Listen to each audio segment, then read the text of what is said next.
Hello friends, હું Nitaben cooking ચેનલ્સથી મારી ચેનલમાં તમારું ખૂબ ખૂબ સ્વાગત છે.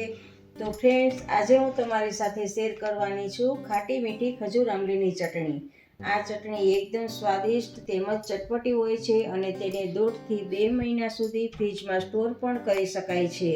તો ખજૂર આંબલીની ચટણી તમે સેન્ડવિચ, ભેળ, દાબેલી કે કોઈ પણ ચાટ સાથે ઉપયોગમાં લઈ શકાય છે. તો ફ્રેન્ડ્સ, તમે પણ જરૂરથી ટ્રાય કરજો. આવી રીતે તમે ચટપટી અને એકદમ સ્વાદિષ્ટ ખાટી મીઠી ખજૂર આંબલીની ચટણી બનાવજો અને તમને પણ આ રેસીપી ખૂબ જ સારી લાગશે. તો ચાલો આપણે રસોડામાં જઈએ.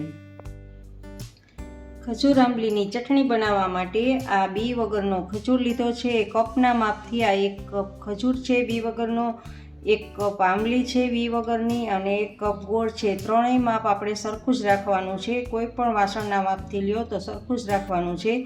આ મીઠું છે, લાલ મરચું પાવડર છે અને ધાણા જીરું પાવડર છે.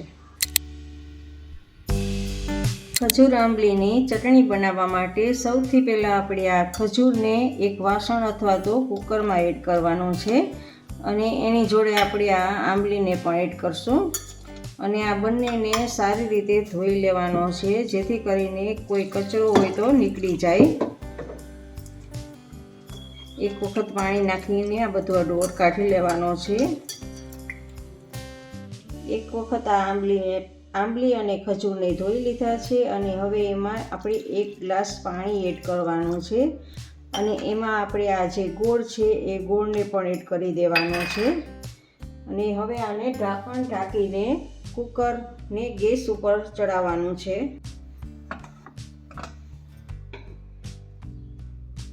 જો કુકરમાં 3 વિસલ વાગે ત્યાં સુધી આપણે ગેસને ચાલુ રાખવાનો છે. 3 વિસલ વાગી જાય એટલે આપણે ગેસને ઓફ કરી દેવાનો છે. 3 વિસલ વાગી ગઈ છે. હવે આપણે ગેસને ઓફ કરી દેવાનો છે અને કુકરને ઠંડુ થવા દેવાનું છે. આપણું આ કુકર ઠંડુ થઈ ગયું છે.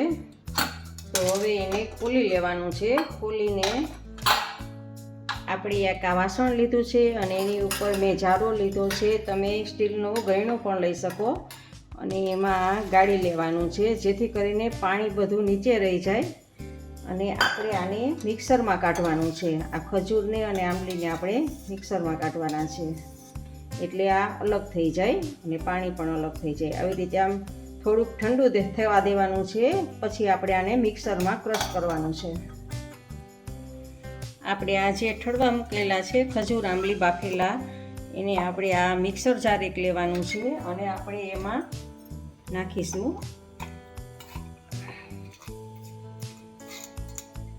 હવે આપણે આ ગાળેલું પાણી છે એ પાણીમાંથી જ થોડુંક પાણી એમાં એડ કરશું, જેથી ક્રશ કરવામાં સહેલું પડે. અને હવે આપણે આ જારને બંધ કરીને પીસી લેવાનું છે.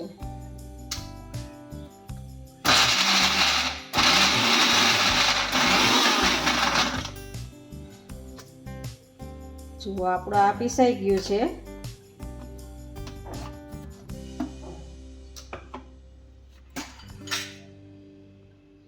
તો હવે આપણે આ પાણી એમાં એડ કરવાનું છે, જેથી એકદમ ઢીલું થઈ જશે મિશ્રણ અને પછી આપણે એને હલાવી લેવાનું છે.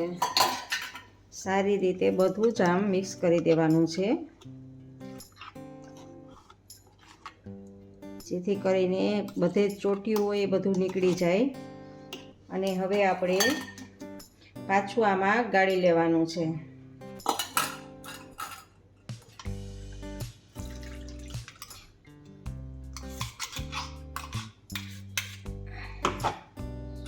જો ચમચીની મદદથી આમ પ્રેસ કરતું જવાનું છે, એટલે રેસા કે છાલનો ભાગ છે એ બધું આમાં રહી જશે અને બીજું બધું બહાર નીકળી જશે નીચે. આમ ચમચી ફેરવતી જવાની અને બધું જ આમ નીચે કરતું જવાનું છે, જેથી કરીને એકદમ સ્મૂથ બધું સાવ એકદમ, જો આ એકદમ સરસ એવી પેસ્ટ બનશે આપણી. આવી રીતે બધું જ આમ કરી લેવાનું છે. જુઓ, આપણે બધું જ ગાળી લીધું છે અને આટલો આપણો આ કચરો નીકળ્યો છે, આને આપણે જવા દેવાનો છે. અને આ જો આપણી સરસની એવી પેસ્ટ બની ગઈ છે. તો હવે આમાં આપણે 2 ચમચી લાલ મરચું એડ કરશું અને 2 ચમચી ધાણા જીરું પાવડર એડ કરશું અને સ્વાદ પ્રમાણે મીઠું, અડધી ચમચી જેટલું હું મીઠું એડ કરું છું અને આ બધું જ મિક્સ કરી દેવાનું છે. સારી રીતે બધું જ મિક્સ કરી અને પછી આને આપણે ગેસ ઉપર સહેજ ઉકળવા દેવાનું છે. ગેસ સ્ટાર્ટ કરીને એની ઉપર એક પેન લીધેલું છે અને એમાં આપણે આ આંબલીનો પલ્પ છે એ બધો જ પલ્પને એમાં આપણે લઈ લઈએ.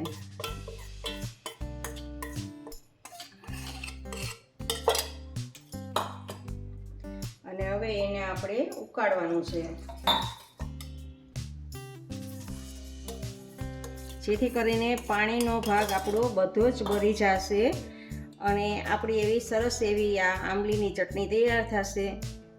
તો આ આપણે ઉકાળેલી આંબલીની ચટણી હશે તો એને આપણે 1 થી 1.5 મહિના અથવા તો 2 મહિના સુધી આપણે એને ફ્રીજમાં સ્ટોર કરવી હશે તો પણ કરી શકશું, કારણ કે પાણીનો ભાગ આપણો બધો જ આમાંથી બળી જશે એટલે. અને જ્યારે આપણે ઉપયોગમાં લેવી હોય ત્યારે ઉપયોગમાં લઈ શકાય. એટલા માટે આવી રીતે તમે વધારે આંબલીની ચટણી બનાવીને સ્ટોર કરશો તો વારે વારે તમારે કાંઈ બનાવવાનું થશે તો બનાવવી નહીં પડે ચટણી. અને હલાવતા રહેવાનું છે એમને.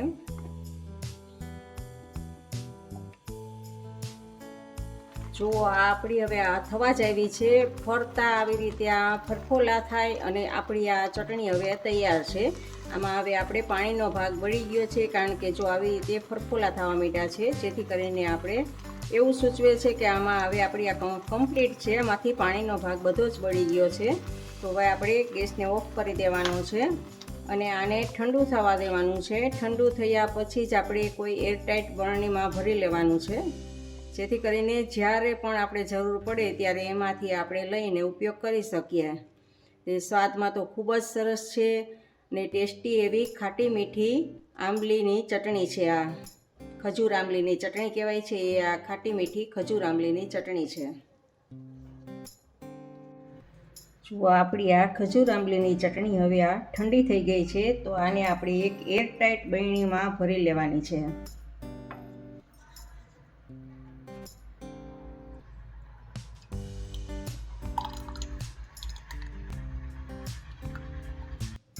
જો આ આપણી બરણીમાં ભરી લીધી છે અને આ એરટાઇટ ઢાંકણું માથે બંધ કરીને આપણી આ ચટણી તૈયાર છે. તમને મારી રેસીપી પસંદ હોય તો લાઈક અને શેર કરજો. મારી આ નવી ચેનલને તમે સબસ્ક્રાઈબ કરજો, જેથી મારી નવી દરેક વાનગીના વિડીયો તમને જોવા મળે. ઇન્સ્ટાગ્રામમાં મારા પેજને ફોલો કરજો, મેં નીચે લિંક આપેલી છે. આવજો, બાય. ફરી મળીએ નવી રેસીપી સાથે.